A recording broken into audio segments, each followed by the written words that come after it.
His education policy is there for what to solve that? Well, obviously, it's to give the power to the It's not obvious. I don't know what his policy is. Well, I think it's been pretty clear, Reverend Al, if he says to give parents the opportunity to choose the schools that their children should attend. That's a policy all by itself that we currently don't have.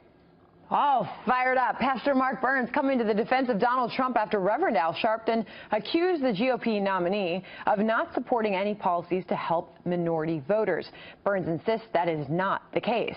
So we wanted to talk to him ourselves. Pastor Mark Burns is here, and he just had a closed-door meeting with Trump and other minority leaders.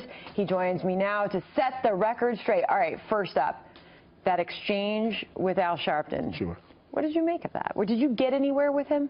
Well, you know, not that much. Obviously, I think it was kind of like a hit piece. You know, they just want to get after you, and because you kind of kept getting louder and louder, well, like you felt so frustrated that you couldn't get your point. You have to. You know, again, the message is so important. Mr. Trump's message is so important. America's message is so important. Okay, what is Trump's message to minorities? You had this meeting this week. You met with Donald Trump. There was this group of Black and Hispanic leaders.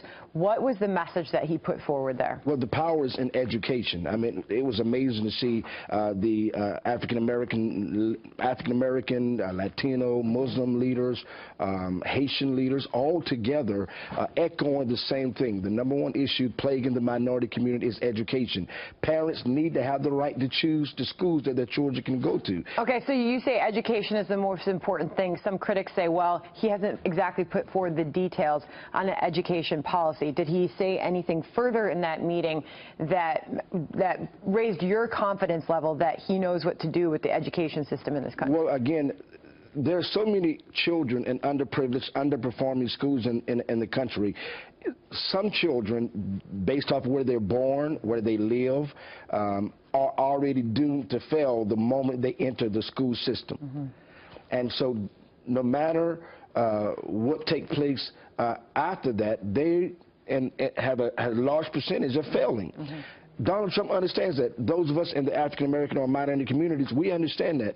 We have to give power back into the hands of the parents so that their children can receive the best possible education they can in this country. And right now, that's not taking place. Are you confident that Trump can win over a bigger chunk of the minority vote? I believe there's an amazing turn of events that's taking place. You have no idea how many African Americans and minorities really support Donald Trump. Interesting. It is true that right now in this political climate, Donald Trump